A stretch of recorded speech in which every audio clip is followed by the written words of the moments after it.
I mean, that's so critical just to be able to have that predictability in your workflow. I'm always surprised whenever I hear somebody outside of the industry that listens to this podcast that brings up some of these conversations. And so if you're not familiar with MedSync, that's just making sure all that patient's medications are together and ready at the same time every month. But for so many different reasons, for obviously making sure the patient's taking those medications, but then operationally, you're able to plan your inventory needs, you're able to plan your patient's budget, make sure that you're getting those available dollars when, at the beginning of the month. There's so many benefits to that, but also managing that workflow so that you can offer all of those other exciting things that you want to do, but you don't have time to do because you're answering the phone and picking up ones and twos, fills here and there, instead of,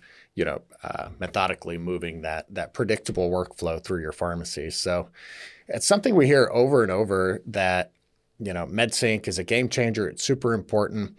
But if you're not currently doing MedSync, it is a challenge to change. I would argue that challenge to change is probably, no heavier than the burden of, worrying about all of those other issues that come with a disorganized workflow.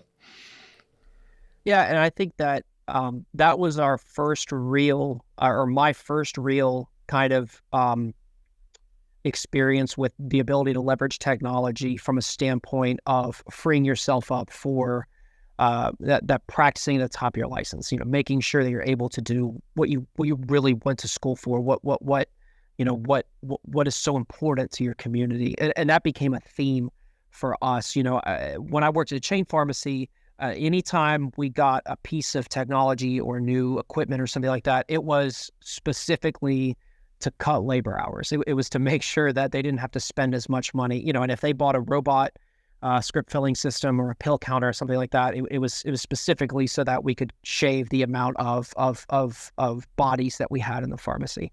And so I was, adamant not to repeat that kind of philosophy, but I did appreciate the ability of technology to augment your existing workflow and to free you up, like I said, to do the other, tasks that are not so mundane and repetitive. So, we invested in over time, not right away, but, we invested in not just a script filling robot, but adherence packaging is a big deal for us, and that continues to be a big deal for us. So we got into strip packaging and saw it not just as a value add, but as something that again can augment your adherence metrics. And as things move to a more value-based payment structure, and as providers in our city are moving more towards full risk modeling and enhanced risk and value-based care in their practices, that the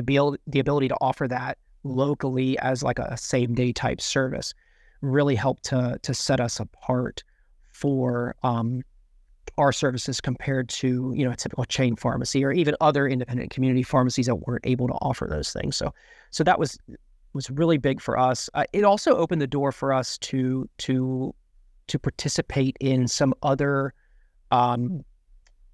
settings of care that we hadn't before. So that really, being able to push that out invited us into not just more the long-term care space, although we have had really good success in the long-term care space with adherence packaging.